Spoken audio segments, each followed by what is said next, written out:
Hi friends, యుద్ధం ప్రపంచంలో ఎక్కడ జరిగినా దాని ప్రభావం గ్లోబల్గా అందరి మీద పడుతుంది. కానీ ఆ యుద్ధం జరిగే ప్రాంతానికి దగ్గరగా ఉన్న దేశాలు లేదా యుద్ధంలో పాల్గొనే దేశాల సన్నిహిత దేశాలు లేదా శత్రు దేశాలు ఎక్కువగా ఇబ్బందులు ఎదుర్కొంటాయి. అయితే ఇప్పుడు మన భారతదేశం విషయానికి వస్తే మనకు ఇజ్రాయెల్తో స్నేహం ఉంది, అలాగే ఇరాన్తో కూడా బలమైన సంబంధాలు ఉన్నాయి.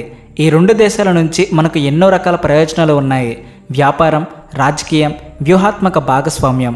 కానీ ఇటీవల ఇజ్రాయెల్ హఠాత్తుగా ఇరాన్లోని అణుకేంద్రాలపై భీకరమైన దాడి చేసింది. ఈ దాడి ప్రపంచాన్ని ఒక్కసారిగా ఉలిక్కిపడేలా చేసింది.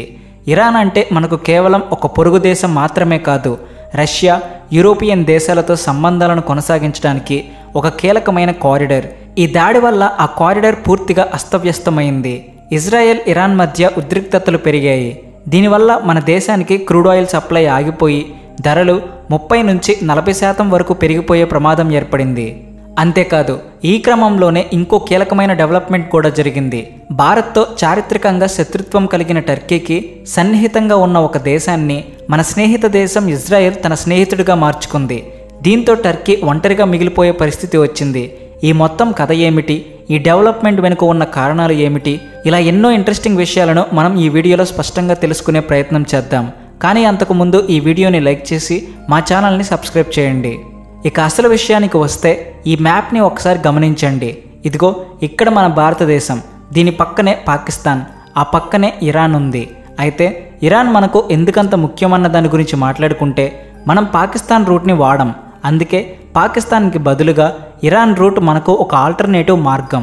ఉదాహరణకి ఆఫ్ఘనిస్తాన్కి సరుకులు పంపాలన్నా, అక్కడి నుండి సరుకులు తీసుకురావాలన్నా ఇరాన్లోని చాబహార్ ఓడరేవు ద్వారానే ఈ రవాణా జరుగుతుంది. ఈ మ్యాప్లో డార్క్ రెడ్ కలర్లో హైలైట్ చేసిన ఈ వంకర టింకర రూట్ చూసారా? ఇదే ఆ కీలకమైన రూట్. ఈ రూట్ ద్వారా ఆఫ్ఘనిస్తాన్ నుంచి డ్రై ఫ్రూట్స్, మసాలాలు, తాజా పండ్లు మన దేశానికి వస్తాయి. అదేవిధంగా మనం ఆఫ్ఘనిస్తాన్కి మందులు, బట్టలు, గోధుమలు ఎగుమతి చేస్తాం. ఆఫ్ఘనిస్తాన్తోనే కాదు, మిడిల్ ఈస్ట్ దేశాలు, రష్యా, యూరోపియన్ దేశాలతో కూడా ఈ ఇరాన్ రూట్ ద్వారానే వ్యాపారం జరుగుతుంది. ఈ రూట్ వల్ల మనకు సూయజ్ కెనాల్ లాంటి పొడవైన సముద్ర మార్గాన్ని వాడాల్సిన అవసరం లేదు. సూయజ్ కెనాల్ రూట్ అంటే ఒకటి, అది పూర్తిగా సముద్ర మార్గం. 2, ఆ రూట్ చాలా లాంగ్. దీనివల్ల సరుకుల రవాణాకి చాలా సమయం పడుతుంది. కొన్ని సరుకులు అయితే ఎక్స్పైర్ అయిపోతాయి కూడా. ఈ సమస్యలన్నీ తప్పించుకోవడానికి ఇరాన్ షార్ట్కట్ రూట్ని వాడతాం. ఈ రూట్ మనకు టైం ఆదా చేయడమే కాదు, ఖర్చును కూడా తగ్గిస్తుంది. కావున ఇరాన్ మన దేశానికి ఎంత కీలకమో మీరే ఊహించవచ్చు. ఒక ఉదాహరణ చెప్పాలంటే 2022లో ఇరాన్ రూట్ ద్వారా రష్యాతో మన వ్యాపారం $12 బిలియన్ దాటింది. ఇది మామూలు విషయం కాదు. కానీ ఒక్కసారి ఆలోచించండి, ఈ ఇరాన్ రూట్ ఒక్కసారిగా మూతపడితే ఏమవుతుంది? ఆ తర్వాత మనం ఎలాంటి ఇబ్బందులు ఎదుర్కోవాల్సి వస్తుంది? ఈ ప్రశ్నలకు సమాధానం ఇంకా స్పష్టంగా తెలియాల్సి ఉంది. కానీ ఇప్పుడు అలాంటి పరిస్థితి ఎదురైంది. అవును, ఇటీవల ఇజ్రాయెల్ ఇరాన్పై ఒక భీకరమైన దాడి చేసింది. ఇది చిన్నా చితక దాడి కాదు. దాదాపు 200 ఫైటర్ జెట్లను పంపి ఇరాన్లోని అణు కేంద్రాలను లక్ష్యంగా చేసుకుని దాడి చేసింది. అది కూడా సాధారణ జెట్లతో కాదు, అమెరికా తయారు చేసిన F-35, F-16 లాంటి అత్యాధునిక ఫైటర్ జెట్లతో. ఈ దాడి ఎలా జరిగిందో చూపించే 3D వీడియో కూడా విడుదలైంది. ఇజ్రాయెల్ నుంచి ఈ జెట్లు బయలుదేరి 1500 కిలోమీటర్ల దూరం ప్రయాణించి ఇరాన్లోని అణు కేంద్రాలను ధ్వంసం చేశాయి. అయితే ఈ దాడి చేసిన చోట అణు కేంద్రాలు ఉన్నాయని ఆ ప్రాంతాన్ని జూమ్ చేసి చూస్తే బయట నుంచి సాధారణంగా కనిపిస్తుంది. కానీ భూమి లోపల భాగంలో ఇరాన్ అణు ఇంధనాన్ని భారీగా నిల్వ చేసి ఉంచిందని ఇజ్రాయెల్ చెబుతుంది. కావున ఈ దాడి ద్వారా ఆ నిల్వలను లక్ష్యంగా చేసుకున్నారు. ఒక సమాచారం ప్రకారం ఇది ఇజ్రాయెల్ ఇరాన్పై చేసిన అతిపెద్ద దాడి. ఇక ఈ దాడి ఎందుకు జరిగింది అనే విషయానికి వస్తే ఇరాన్, ఇజ్రాయెల్ మధ్య చాలా కాలంగా ఒక ప్రాక్సీ వార్ నడుస్తుంది. గూఢచర్యం, సైబర్ దాడులు, రహస్య కార్యకలాపాలు జరుగుతూ వచ్చాయి. కానీ ఇప్పుడు ఇజ్రాయెల్ బహిరంగంగా దాడి చేసి ప్రతీకారం తీర్చుకుంది.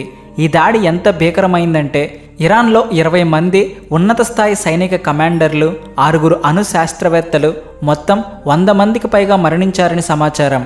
కావున ఇక్కడ ఆలోచించాల్సిన విషయం ఏమిటంటే ఇజ్రాయెల్, ఇరాన్ ఒకరిపై ఒకరు దాడులు చేసుకుంటున్నారు. కానీ ఈ యుద్ధం వల్ల మన దేశం కూడా ఇబ్బందులు ఎదుర్కొంటుంది.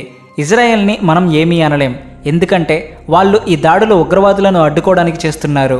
అదే సమయంలో ఇరాన్ని కూడా మనం ఏమీ అనలేం, ఎందుకంటే ఇరాన్ మనకు వ్యాపారం, వ్యూహాత్మక భాగస్వామ్యంలో కీలకమైన పాత్ర పోషిస్తుంది.